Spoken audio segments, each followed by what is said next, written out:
Welcome to Your Worthy Career, a podcast with me, Melissa Lawrence.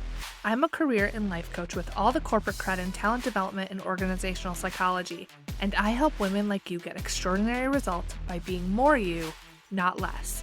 I won't just help you have a career experience worthy of you, but I will help you build your self-worth to shift what you think is possible and take the action that will create the career you've always wanted.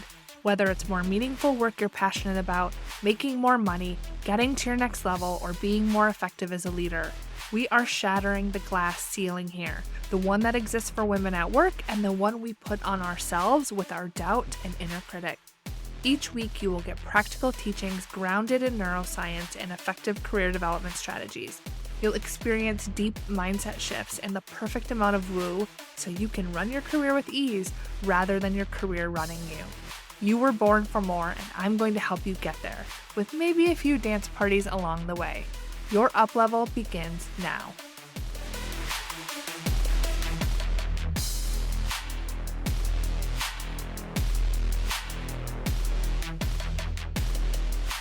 Hello and welcome to this week's episode of the podcast. Before we dive into this week's topic, I have a special announcement and I want to be sure that you don't miss it. So I'm dropping it right in the beginning of our episode today. Now, this is for all of you new and experienced leaders and people managers. Enrollment is now open for the Standout Leader Incubator. This is a 3-month group coaching program for women in the pharmaceutical or biotech industry. Now, you're invited to join an elite group of people managers and leaders who are redefining what success looks like for women in the industry. You will become the leader people want to work for, that is confident at every table, that advocates for herself and her team, that deals with difficult situations and people without losing her cool, can trust her team to deliver, is known as the best, and you will stand out as a leader on every level. This small group coaching program is one of a kind, and it requires a commitment to yourself and to the process, a commitment to be the best leader for your team and for yourself. When you invest in yourself and your career, it pays you back over and over. Your career won't be the same. Your team won't be the same. You won't be the same. This is your next level. So join us at yourworthycareer.com/incubator. You will learn all of the details about this new program and you can access the application. But don't wait too long to check it out. There are a maximum of 10 spots available, and they are already filling up. Applications are reviewed as they come in. All right. Now, speaking of getting to your next level, let's talk about today's topic, getting promoted. If you go back, you will see that I did a podcast on mistakes people make when trying to get promoted. I also have an episode on how to know if promotion is not the answer. So if you are working toward promotion or digesting this for when the time comes that you're looking for that next level, definitely go back and listen to those episodes as well. Now, I thought it would be fun to provide you with some tips, promotion tips. Sometimes people come to me and they don't feel valued or appreciated for what they contribute, and so they decide that a promotion is the answer, that they've outgrown their role and they're ready for that next level. And like I mentioned before, it isn't always the answer, which is why I did that podcast episode on that topic. Sometimes we chase things that we think we should want, or we're trying to fill a void or gap and think that if we just get promoted, that we'll feel better, but that's just not true. If you can't feel good about yourself without the promotion, you won't feel good about yourself with it.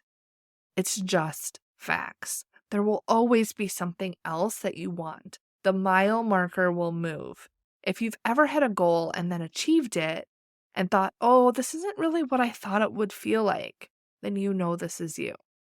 Or if you make a goal and then you meet it, but your brain tells you it isn't good enough or gives you an exception for why it isn't as great as it could be, this is you. It's super common. When you don't let your circumstances, like your title and pay, make you feel like crap or make you feel happy, when they're not controlling your feelings, then you will not only be a happier, more fulfilled person, but you will achieve more. You will actually get more promotions and go farther in your career. You'll validate yourself and use yourself as your measurement stick, not anything else. This actually reminds me of an episode I watched of 90 Day Fiancé. It is a couple like David and Annie that were on the show before, and it's kind of like their happily ever after story and what they're doing now. But David is married to someone who is from Thailand, and he decided that he wanted to become a monk and he wanted to go through the monk experience. So I was watching that and it was really fascinating because what they do is he had to go to this place where he had to rid himself of anything that could provide joy or happiness outside of him. So there is very limited clothing. You can't wear jewelry. You are sleeping on the floor in a limited kind of bare room. You don't eat, right? All of the things that you might go to for joy, like our clothing and experiences, seeing friends and family, going out to a nice dinner, having a glass of wine, all of these things that bring joy to us, just like a title or a promotion or money, you get rid of all of that when you go through this experience to be a monk. And what that is supposed to teach you is to be happy and fulfilled within yourself and to only need yourself and to be able to regulate and control your feelings. And I found that really interesting because it really made me think of this topic we're talking about now with people that are looking for that promotion or looking for that external circumstance to make them feel validated, to feel good about themselves when that is available to you right now. So when you're able to do that, when you're able to validate yourself and feel good no matter what, you won't be graspy or entitled. And believe me, I have been there too. This isn't to say that this isn't a common experience. I've done this. Many people have done this. But when we do this, we lose focus and then we're never enough, right? Because if we're using these external measuring sticks or milestones, then we're never enough on our own because there's always going to be something more that we could want or have. Now, I've also looked for that validation and made it mean something about me, right? But not anymore. And that is so common. We look for those good jobs and that recognition to say whether or not we're on track, if we're doing a good job, if we're considered valuable. And that's something that I've cured for myself. It's really a thought error, and it's something that I worked through a long time ago. And it's something that I help my clients overcome now as well. So that when you're getting that promotion or you're getting to that next level, you're doing it in a way that really feels good no matter what. You have your own back and you don't need other people. You're not putting them on a pedestal to tell you if you're good enough. But what you should know is that if you are feeling so called out right now, know that I am sharing this for your awareness and with so much love, and also because I want to normalize it. Our brains move our target. Our brains make us think things like we're not good enough. And you're not the only one if you think those things. So before getting into the tips, I just wanted to address this for you. Because if you're trying to get promoted, thinking it's going to solve your problems, it's not. But what is also true at the very same time is that you can achieve the level and pay you want to. So I don't say all of this to say, don't get that promotion. You should live like a monk. That is not what I'm saying at all. What I'm trying to tell you is that you can have both. You can work towards those things for the sake of your own growth and development within your career and in your life, and also be grateful and happy with what you have right now. And you don't have to make one mean something about you that you don't enjoy thinking about you or that's putting a damper on your life. But let's get into the tips, okay? I know some of you are like, all right, Melissa, I get it. Give me the tips. I'm looking for that promo. So let's dive in. Okay, so here are some tips to get you that promotion faster. All right, wait, first I want to give you some pre-work. Promise there's like 10 tips I'm going to give you, but first I need to do some pre-work, and this is just for your own good, okay? So the first two little things. Know what promotion you want and why. Like Simon Sinek says, start with why. Then, if you really want the promotion, you know what you want, you know why you want it, and it really is something you want. You're not trying to just fill an empty hole. Then we proceed to the next step. The next step is I want you to do a gap assessment from where you are now to that promotion that you've decided that you want. And ask yourself, do you have the qualifications and skills? Sometimes people will want to jump too far, and that can hurt you in the long run. If you're trying to jump 2 or more levels, but you don't have a lot of experience, even if you feel you're capable of doing the job, you may end up hurting or damaging your reputation. You may be seen as not wanting to put in the work, to skip steps, or not having self-awareness, professional acumen. So be strategic and thoughtful and open-minded about where you're starting and where you're going. And if necessary, be open to taking a step back and maybe just doing that one-step promotion. So, for example, I had a client who wanted a higher level role that was 2 levels from where she was. And she worked internally with her network and boss and agreed to a 2-step promotion. Now, I've actually had this happen more than once with clients now that I'm talking about it, but they essentially defined what would be that first step and then what would be the next step. And then instead of expecting to jump into the higher level role, they were able to negotiate how they would get that 2-step promotion without jumping 2 steps all at once so that they could get the adequate exposure and visibility and experience. So, for example, this could be a manager to an associate director to a director, or a supervisor to a manager to a senior manager. So just be open to that concept and then be sure to define what those steps are going to be and make sure that you have alignment with your manager so you don't end up in a situation where you agree that, say, after you're in the role for a year, you're going to get promoted, and then that year comes up and they're like, what? I don't remember having that conversation. So make sure that you really do your due diligence with that. All right. So you did your pre-work. You're ready for the promotion. You know what you want and why. You did the gap assessment to confirm the level that you're qualified for. Now I'm going to bestow upon you the tactical tips for making that promotion happen. All right. So first, record your achievements each month.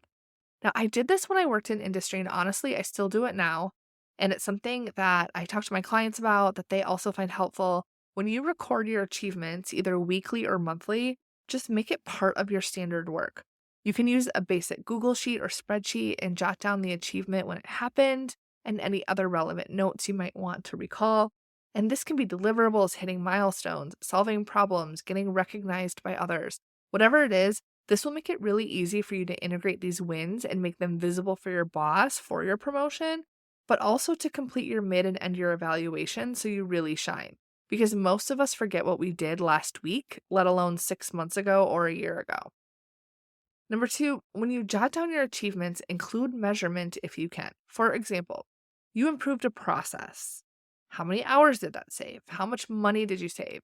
How did your achievement impact the team or the company? This is so helpful to have for when you create a business case for your promotion, but it's also a bonus because those are great things to put on your resume.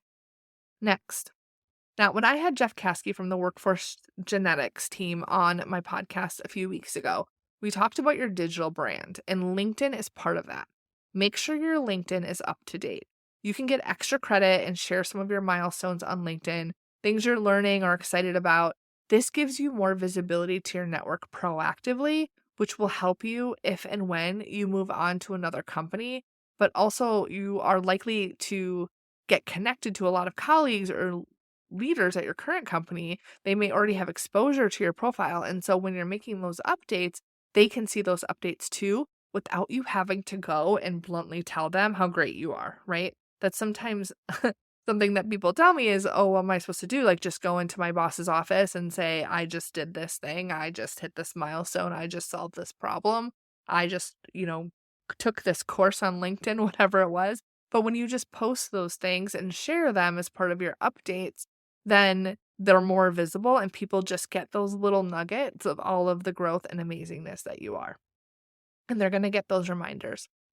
Okay, next, nurture your network. I've said it at least 100 times, but don't wait until you are fed up and want a new job to start networking. Reach out and wish people well, say hello, send something that they would find useful, schedule a coffee chat to catch up. This won't just help you in the future, but it will help build your confidence in your marketability as well as give you practice in talking about yourself. If you have a mentor or internal allies, these are also people in your network that you can leverage to put in a good word for you or even sponsor your promotion. Next, be a team player. Sometimes when we want to get promoted and we're feeling frustrated, we can overcompensate. You can try to make it known just everything that we are doing, but that can sometimes backfire. So a general rule of thumb is when you talk about team achievements in groups or with the team, acknowledge the team and say we. Use the word we. And when you're in a meeting with your boss just one-on-one, that is where you have the I conversations, where you follow up and you specifically state your individual contributions to that milestone or deliverable so that it's clear you are a team player, you are recognizing the team, you are being collaborative in the team space, but you are also having those follow-up conversations so that your boss knows how you contributed to the team. Okay, now the next one is obvious, but a lot of people don't do it. Ask your boss specifically what the gap is, if any, between where you are now and your promotion. Don't wait for it. I like to frame this by you doing the homework first, which if you did the pre-work and you did that gap assessment, you already have done it. You determined you're qualified and ready, and then you have the conversation and you frame it as you're looking for the next step and you pull the job description and aren't seeing any gaps. You highlight how you meet the requirements and you ask them if they see any gaps and be open to their feedback, then put it into a plan. Next, be the person who has the promotion. I think we're on the 9th. No, we're on the 7th tip now. Be the person who has the promotion. There is some truth about dressing for success. Start to think about the future version of you, that person that has that promotion, that has that level you want to have.